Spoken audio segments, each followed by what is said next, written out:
વાત રાજનીતિની કરી લઈએ। રાહુલ ગાંધીની ભારત જોડો ન્યાય યાત્રા આજે ચોથો દિવસ હતો। ચોથા દિવસના અંતે આખરે પૂર્ણાહુતિ આ ન્યાય યાત્રાની ગુજરાતમાંથી થઈ છે। 4 દિવસ આ યાત્રા જે છે તે ગુજરાતના અલગ અલગ જિલ્લાઓમાં ફરી છે। આખરે કયા કયા જિલ્લાઓમાં યાત્રા ફરી અને આજના દિવસમાં ક્યાં ક્યાં રાહુલ ગાંધી ગયા, કોની કોની સાથે તેમણે વાતચીત કરી અથવા તો કયા પ્રકારના વાક પ્રહારો સરકાર પર તેમના દ્વારા કરવામાં આવે છે અને હવે ન્યાય યાત્રા જે છે તે ક્યાં જવાની છે, ક્યારથી ફરી તેની પુનઃ શરૂઆત થવાની છે, જયંતિ ચૌધરી પાસેથી વધુ વિગતો મેળવીએ। જયંતિ, રાહુલ ગાંધીની જે ભારત જોડો યાત્રા હતી તે ગુજરાતમાંથી આજે પૂર્ણ થઈ છે। તેઓ દિલ્હી ગયા છે। સોમવારે એક દિવસ રેસ્ટ બાદ મંગળવારથી મહારાષ્ટ્રથી આ યાત્રા ચાલુ થશે। ગુજરાતમાં 7 જેટલા જિલ્લાઓમાં યાત્રા ફરી હતી। મુખ્ય જે મુદ્દો છે યાત્રામાં, જે આદિવાસી સંમેલનો થયા તેમાં તેઓ મુખ્ય મુદ્દો ભારતમાં જે જ્ઞાતિ આધારિત વસ્તી ગણતરી છે તેના ઉપર ફોકસ કર્યું હતું અને સાથે જ આદિવાસીઓ જે છે તે મૂળ ભારતના નથી, તેમને દેશ સાથે નથી જોડવામાં આવી રહ્યા તે પણ વાત કરી હતી। એટલે કે જે 4 દિવસ દરમિયાન આ આખી યાત્રા રહી તેમાં તેમનો મુખ્ય જે પટ્ટો હતો તે આદિવાસી વિસ્તારનો હતો। 7 જેટલા જિલ્લામાં ફરી છે અને હવે મંગળવારથી મહારાષ્ટ્રથી આ યાત્રાનો ફરી પ્રારંભ થશે।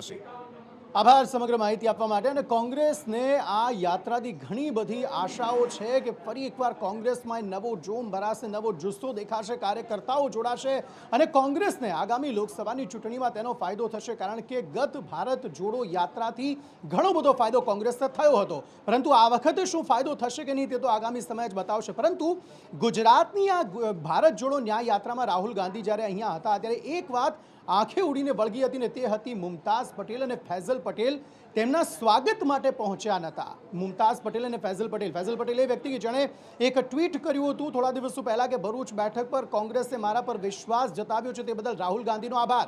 અને ત્યારબાદ નક્કી થયું કે આમ આદમી પાર્ટી સાથે કોંગ્રેસ ગઠબંધન કરશે અને બંને વચ્ચે ગઠબંધનમાં ભરૂચ બેઠક જે છે તે આમ આદમી પાર્ટીના ફાળે ગઈ છે, એટલે કે ફૈઝલનું પત્તું સીધું કપાઈ ગયું હતું અને ત્યારથી જ એવી શક્યતાઓ જતાવવામાં આવી રહી હતી કે રાહુલ ગાંધી જ્યારે પણ અહીં ગુજરાતમાં આવશે ત્યારે આ બંને ત્યાં નહીં હોય અને થયું પણ એવું જ હતું।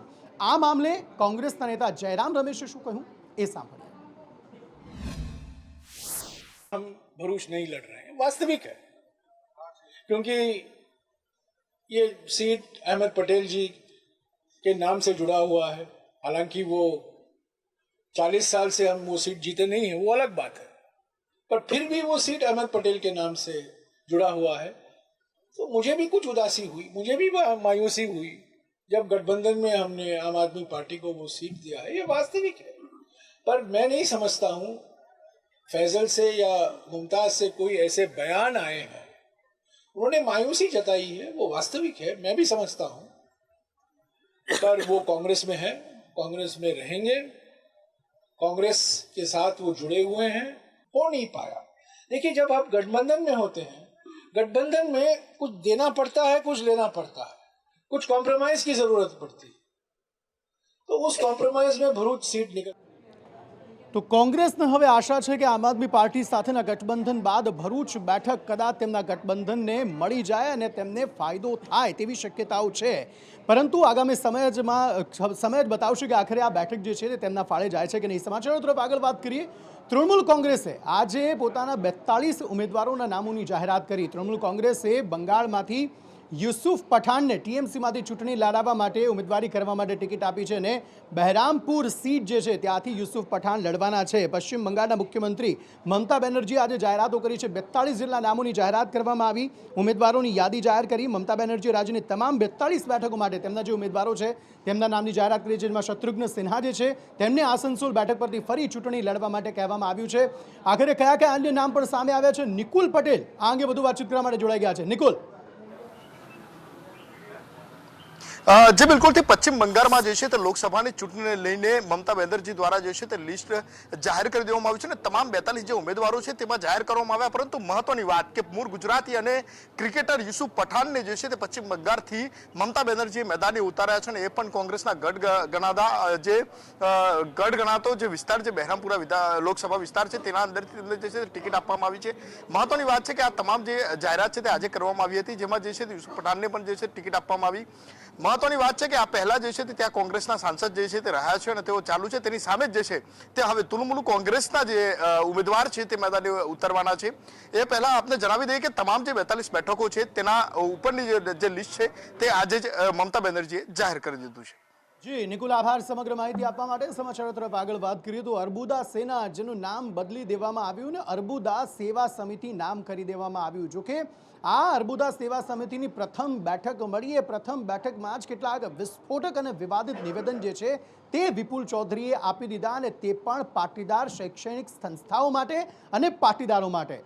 વિપુલ ચૌધરીએ કહ્યું કે પાટીદાર શૈક્ષણિક સંસ્થાઓ જે છે તે માત્ર ને માત્ર વેપારીકરણ માટે જ બનાવવામાં આવેલી સંસ્થાઓ છે, જેને લઈને જે પાટીદાર અગ્રણીઓ છે તેમણે પોતાનો રોષ વ્યક્ત કર્યો છે। તેમણે કહ્યું છે કે તમામ જે પાટીદાર લોકો છે તે હવે વેપારી બની ગયા છે, માત્ર રૂપિયા માટે કામ કરતા વેપારી બની ગયા છે। તેમણે કહ્યું કે એસટી બસમાં જાય તેવો કોઈ કારોબારી સભ્ય છે જ નહીં। વિપુલ ચૌધરીએ શું કહ્યું, આવો સાંભળીએ। કડવા પાટીદાર, એવા પાટીદાર સમાજ એટલો બધો વેપારી થઈ ગયો છે, એટલા બધા કરોડોપતિ થઈ ગયા છે કે અમની શૈક્ષણિક સંસ્થાઓમાં પણ કોઈ એસટીમાં જાય એવો કોઈ કાર્યકર આજે અમની કોઈ કારોબારીમાં રહ્યો નથી। કોઈ પશુપાલન કરતો હોય અથવા ગાય ભેંસ રાખતો હોય અથવા એને સગું કરવું હોય તો વિવય શોધવો પણ મુશ્કેલ પડતો હોય, આવો કોઈ વ્યક્તિ આવી કોઈ સંસ્થાઓની કારોબારીમાં આજે રહ્યો નથી। ત્યાં ફક્ત ને ફક્ત રૂપિયાનું મહત્વ છે, સેવાનું મહત્વ ઘટતું જતું।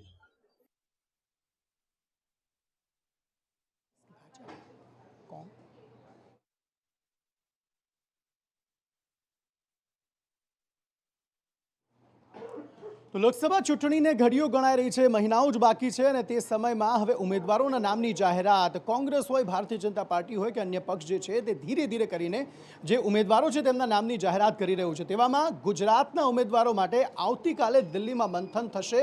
આવતીકાલે કોંગ્રેસના ઉમેદવારોની બીજી યાદી જે છે તે જાહેર થઈ શકે છે, જેમાં કોંગ્રેસના જેમાં ગુજરાતની જ કેટલીક બેઠકો છે તેમના પણ ઉમેદવારો જે છે તે જાહેર થઈ શકે છે।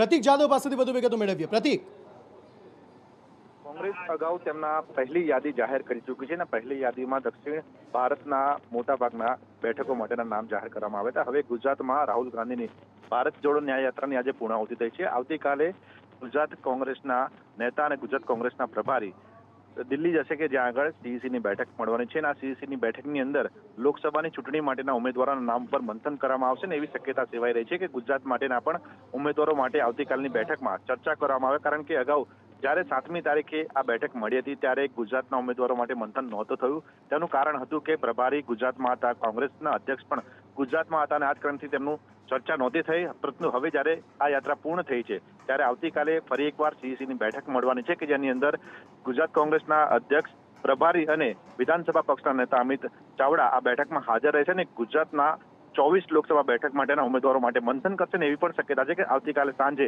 ગુજરાતની કેટલીક બેઠકો માટેના ઉમેદવારોના નામ પણ જાહેર કરાશે।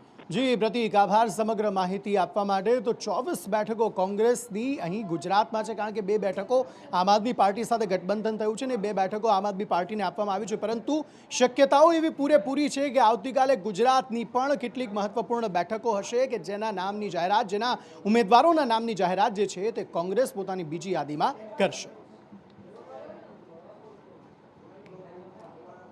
સમાચારો તરફ આગળ વાત કરીએ તો પાટીદાર જે સમુદાય છે તેમાં અનેક કુરિવાજો છે, કુરિવાજોને દૂર કરવા માટેના મથામણ પ્રયત્નો જે છે તે સમાજ કરતો આવ્યો છે। આ વખતે પાટીદાર મહિલાઓએ પણ બીડું ઉપાડ્યું અને મહેસાણાના લાગણજમાં 1000થી વધુ મહિલાઓ જે છે તે એકઠી થઈ અને કુરિવાજો નાબૂદી અને દીકરીઓના મુદ્દાઓને લઈને આ જે સમુદાય ભેગો થયો હતો, આ મોટી સંખ્યામાં મહિલાઓ ભેગી થઈ હતી, તેમણે ચર્ચા કરી છે। તેમણે કહ્યું છે કે ખોટા માણસો દીકરીઓને ફોસલાવીને લઈ જાય છે તે બંધ થઈ જવું જોઈએ, લાલચ આપીને દીકરીઓની જે જિંદગી બરબાદ થાય છે તે પણ બંધ થવું જોઈએ અને તમામ જે સમુદાય છે તેમણે સાથે મળીને આ કુરિવાજો જે છે તેના પર કામ કરવું જોઈએ, જેથી સમુદાય જે છે તે વધુ સમૃદ્ધ થઈ શકે।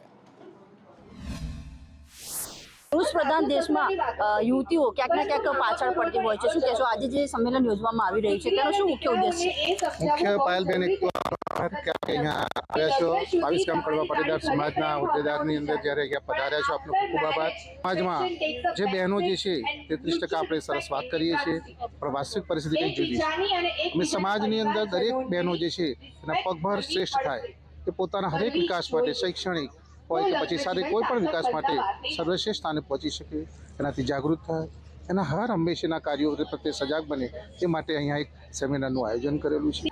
33% કે 50% અનામતની વાત ભલે રાજ્ય સરકાર કે કેન્દ્ર સરકાર કરતી હોય, પણ વાસ્તવિક અર્થમાં તો જ સાચા અર્થમાં આપણે એ બહેનોનો વિકાસ કર્યો કહેવાય કે સાચા અર્થમાં કોઈ પણ અનામત વગર 50% કરતાં વધારે શ્રેષ્ઠ સ્થાને પહોંચે. અને બહેનો દરેકે દરેક સ્થાન ઉપર મિલિટરી હોય, પાયલોટ હોય કે વડાપ્રધાન હોય, અત્યારે આપણા માટે ગૌરવ છે કે આપણા રાષ્ટ્રપતિ પણ એક સ્ત્રી છે. એટલે આવા ગૌરવ વખતે આપણા ભારત દેશ માટે આપણા એક કુટુંબની સમાજની પણ ફરજ બને કે બહેનોને એક ઉત્તમ લેવલે લઈ જવા માટે આવા કાર્યક્રમો કરીએ. પ્રધાન દેશમાં મહિલાઓએ પોતાનું એક આગવું સ્થાન જે છે તે બનાવવું જોઈએ, તેને લઈને આજે સમાજમાં જે મંત્રી છે તે પણ મહિલાઓને જાગૃત કરી રહ્યા છે કે એક મહિલા જે છે તે પુરુષોની સંખ્યામાં બહુ ઓછી છે અને આગળનું ભવિષ્ય જોતા મહિલાઓને પણ સરકારે ક્યાંક ને ક્યાંક ફોકસ એમના પર પણ પાડવો જોઈએ. દિનેશ ગોહિલ સાથે પાયલ યાદવ, સંદેશ ન્યૂઝ, મહેસાણા. તો આ તરફ બગસરાના ધારાસભ્ય છે જેવી કાકડિયા, જેમને પ્રજાના રોષનો ભોગ બનવું પડ્યું છે. ઘણી વખત એવું થાય છે કે ધારાસભ્ય ખાતમુહૂર્ત કે કોઈ કાર્ય માટે જે તે વિસ્તારમાં જાય ત્યાં લોકો એ ધારાસભ્યથી એટલા પરેશાન થઈ ચૂક્યા હોય કે તેમનો ઘેરાવ કરી લેતા હોય છે અને તેમને પોતાની રજૂઆતો જે છે તે કરતા હોય છે કે આટલી વખત કોઈ એક મુદ્દા પર રજૂઆતો થાય છે તેમ છતાં પણ કાર્યવાહી કેમ નથી થતી. આ જ પ્રકારનો બનાવ જે છે તે જેવી કાકડિયા સાથે બન્યો છે, જેમાં મહિલાઓએ ધારાસભ્યનો ઘેરાવ કરી ખાતમુહૂર્ત કરવા માટે આવેલા ધારાસભ્યનો ખાતમુહૂર્તના કાર્યક્રમને અટકાવ્યો હતો. મહિલાઓના ઉગ્ર વિરોધને લઈને ધારાસભ્ય તેમને પોતાની જે કામગીરી હતી તે પૂરી કરવાનું વચન આપ્યું અને ત્યાંથી રવાના થઈ ગયા હતા. ધારાસભ્યને જો કે લોકોના રોષનો ભોગ તો ચોક્કસ બનવું પડ્યું હતું.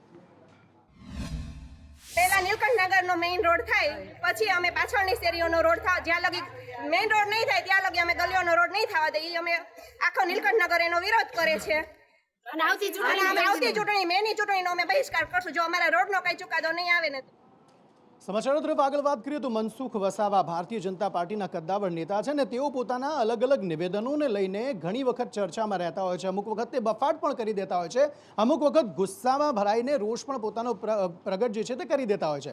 આ જ મામલાને લઈને પ્રદેશ ભાજપ અધ્યક્ષ જે છે CR પાટીલ તેમણે પણ નિવેદન આપ્યું. તેમણે કહ્યું કે તેઓ જ્યારે બોલે છે ત્યારે ગુસ્સામાં પણ ઘણી વખત બોલી દે છે અને ઘણી વખત અમારે તેમને કંટ્રોલ પણ કરવા પડે છે. એટલે કે મનસુખ વસાવાનો ગુસ્સો જે છે તે લોકહિત માટે હોય છે તેવું CR પાટીલે જણાવ્યું હતું. CR પાટીલે શું કહ્યું આવો સાંભળી લઈએ. ઘણીવાર અમારે ટોકવું પડે, અધિકારી કે સરકારી કર્મચારી સાથે તમે અણછાટતું વર્તન ના કરો. મનસુખભાઈ એવું કહેવું પડે ત્યારે એ કહે છે કે હું મારા માટે કશું કરતો નથી, પણ મારા કાર્યકર્તાને અન્યાય થાય ત્યાં હું ચૂપ બેસીને જોઈ શકતો નથી અને એના કારણે નુકસાન થતો હોય તો ભલે થાય એ પ્રકારની હિંમત રાખવા વાળા, કાર્યકર્તાઓ માટે લાગણી રાખવા વાળા આવા જે તમને ઉમેદવાર મળ્યા છે અને એ તમે ઓળખો છો એટલા જ માટે તમે 7 વખત તમને ચૂંટીને.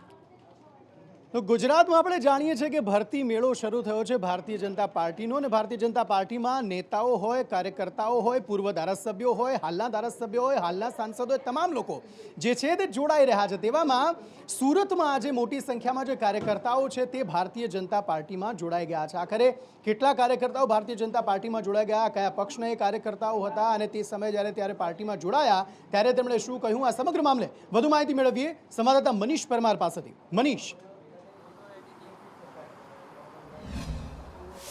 જી બિલકુલ, વાત કરીએ તો લોકસભાનું જેમ જેમ ઇલેક્શન નજીક આવી રહ્યું છે તેમ તેમ ભાજપમાં ભરતી મેળો તેજ થઈ રહ્યો છે. ત્યારે ફરી આજ રોજ 700 જેટલા કાર્યકર્તાઓ છે ભાજપ, કોંગ્રેસના અને આમ આદમી પાર્ટીના તેને કેસરીઓ ધારણ કર્યો હતો.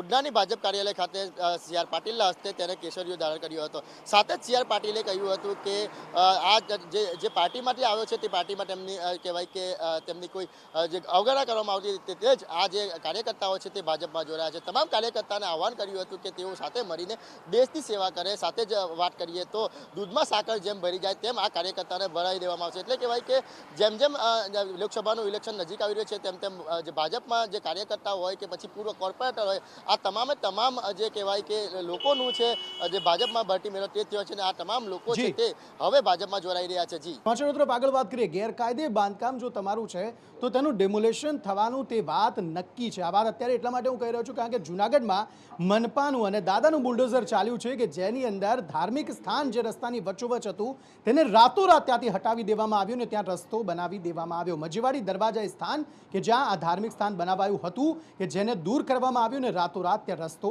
બનાવી દેવામાં આવ્યો.